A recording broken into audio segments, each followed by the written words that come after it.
Hello everyone and welcome to free NCERT series.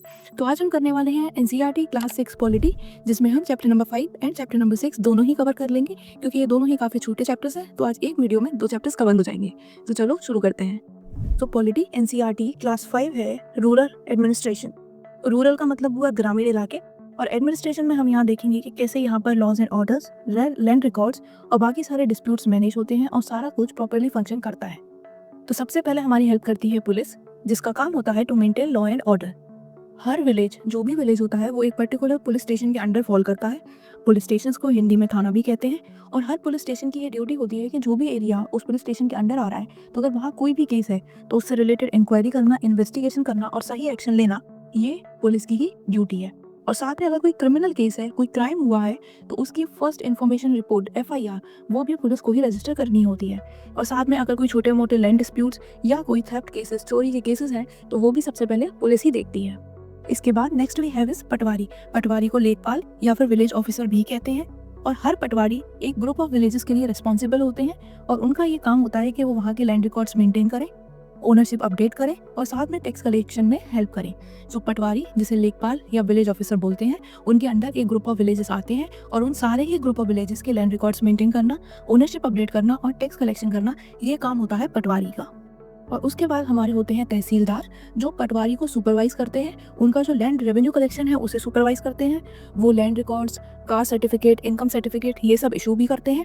और साथ में जो भी लैंड डिस्प्यूट्स होते हैं जो पुलिस के थ्रू सॉल्व नहीं हो पाते, तो वो आगे चल के तहसीलदार के ऑफिस में ही हियरिंग होती है, तहसीलदार के ऑफिस में होती है। तो देखो, तहसीलदार होते हैं हमारे तहसील में।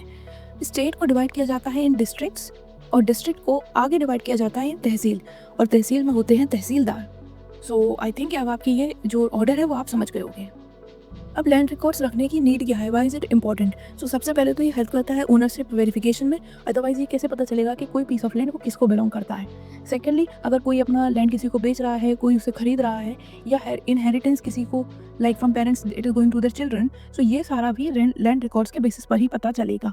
और थर्ड लास्टली, गवर्नमेंट को स्कीम्स बनाने में और साथ में लोन प्रोवाइड करने में भी लैंड रिकॉर्ड्स बहुत हेल्पफुल होते हैं। बिकॉज जब भी आप कोई फार्मर लोन लेने जाते हैं, तो पहले उनको उनके लैंड के बारे में इन्फॉर्मेशन देनी होती है। तो अगर उसका कोई रिकॉर्ड ही नहीं होगा, तो उन्हें उस बेसिस पर लोन कैसे मिलेगा? अगर गवर्नमेंट ने कोई स्कीम निकाली है फॉर फार्मर्स, तो वो उसको तभी अवेल कर पाएंगे जब उनके पास उनका लैंड रिकॉर्ड होगा।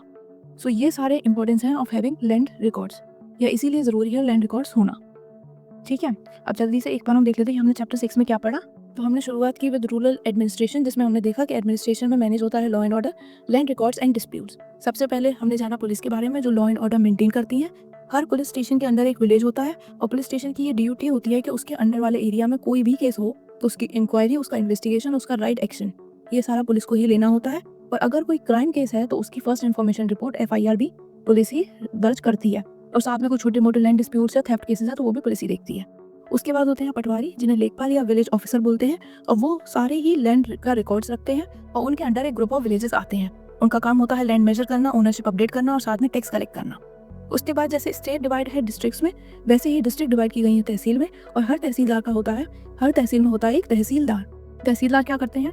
वो पटवारी के काम को सुपरवाइज करते हैं, लैंड रेवेन्यू कलेक्शन को सुपरवाइज करते हैं। अगर कोई नया लैंड रिकॉर्ड है या कोई कास्ट इनकम सर्टिफिकेट है, तो वो इशू करते हैं। साथ में जो भी लैंड डिस्प्यूट सॉल्व नहीं होते, उनकी हियरिंग होती है तहसीलदार ऑफिस में। एंड फाइनली, लैंड रिकॉर्ड्स की जरूरत क्यों होती है? पहली बात, सबसे इंपॉर्टेंट, ओनरशिप वेरिफिकेशन के लिए। उसके बाद अगर कोई बाइंग, सेलिंग या फिर ट्रांसफर ऑफ लैंड हो रहा है, उसके लिए। एंड नंबर 3, ताकि गवर्नमेंट स्कीम्स और लोन्स लिए जा सकें। सो विद दिस हमारा जो 5th चैप्टर है वो होता है खत्म। और अब हम अपना 6th चैप्टर स्टार्ट करेंगे, बिकॉज ये भी एक छोटा चैप्टर है, तो हम इसे साथ ही में इसी लेक्चर में खत्म कर लेंगे। तो हमारा चैप्टर 6 है अबाउट अर्बन एडमिनिस्ट्रेशन। तो अभी हमने रूरल एडमिनिस्ट्रेशन देखा, अब हम देखेंगे अर्बन यानी कि शहरी एडमिनिस्ट्रेशन। हम जानेंगे कि कैसे सिटीज एंड टाउन्स में प्रॉपर एसेंशियल सर्विसेज प्रोवाइड की जाती है, और कैसे यहाँ पर सारी चीज़ें मेंटेन रहती हैं। तो यहाँ पर है हमारे पास 2 bodies, number 1 is municipal corporation and number 2 is municipalities. तो बिग सिटीज में होती है म्युनिसिपल कॉर्पोरेशन, और स्मॉल टाउन्स में फंक्शन करती है म्युनिसिपैलिटी। क्योंकि म्युनिसिपल कॉर्पोरेशन बड़ी होती हैं, बड़े शहरों में होती हैं, तो इनका फंड भी ज़्यादा होता है और इनकी रिस्पॉन्सिबिलिटी। वहीं म्युनिसिपैलिटीज स्मॉल टाउन्स में होती है, इसीलिए इनका फंड और रिस्पॉन्सिबिलिटी दोनों ही कम होती हैं। लेकिन दोनों के फंक्शंस जो हैं वो सेम ही है।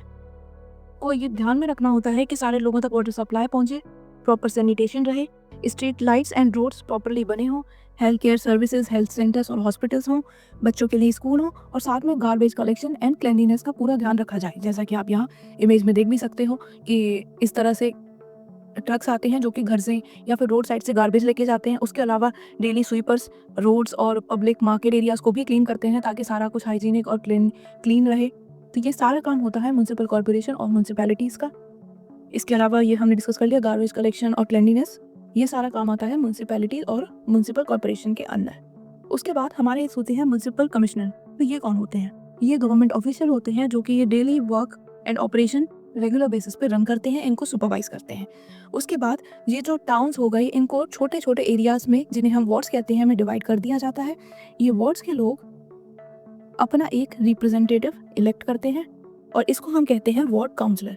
तो ये होते हैं elected by the people of the ward and ये रिप्रेजेंट करते हैं लोकल एरिया या जिस वार्ड से इलेक्ट हुआ है उसे, और वहाँ की रिस्पॉन्सिबिलिटी इनकी होती है कि ये आगे ऊपर ऑफिशियल्स तक वो बात पहुँचाएं।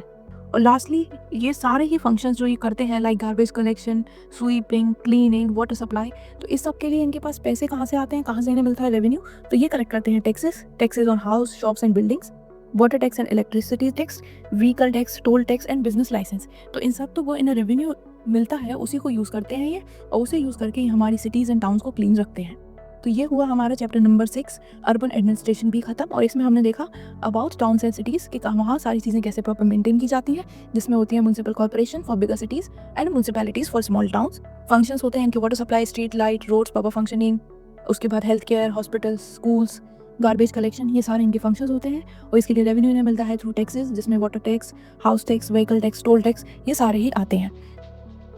तो इसके साथ आज हमने पॉलिटी के 2 chapter number 5 and chapter number 6 दोनों ही कंप्लीट कर लिए। बहुत छोटे से चैप्टर थे, जल्दी हो गए। तो आज आपके पास भी थोड़ा सा ज़्यादा काम है कि आपको जाकर वीडियो देखने के बाद दोनों चैप्टर्स पढ़ने हैं, और उसके बाद अगर कोई डाउट बचे तो कमेंट में मेरे से एक बार डिस्कस करना है या पूछना है। ऑल्सो वीडियो को लाइक करना, चैनल को सब्सक्राइब करना, अपने और फ्रेंड्स के साथ चैनल को शेयर करो ताकि ज़्यादा से ज़्यादा लोगों तक ये फ्री एनसीईआरटी सीरीज़ पहुँचे। और मिलते हैं नेक्स्ट वीडियो में। Till then bye bye, take care.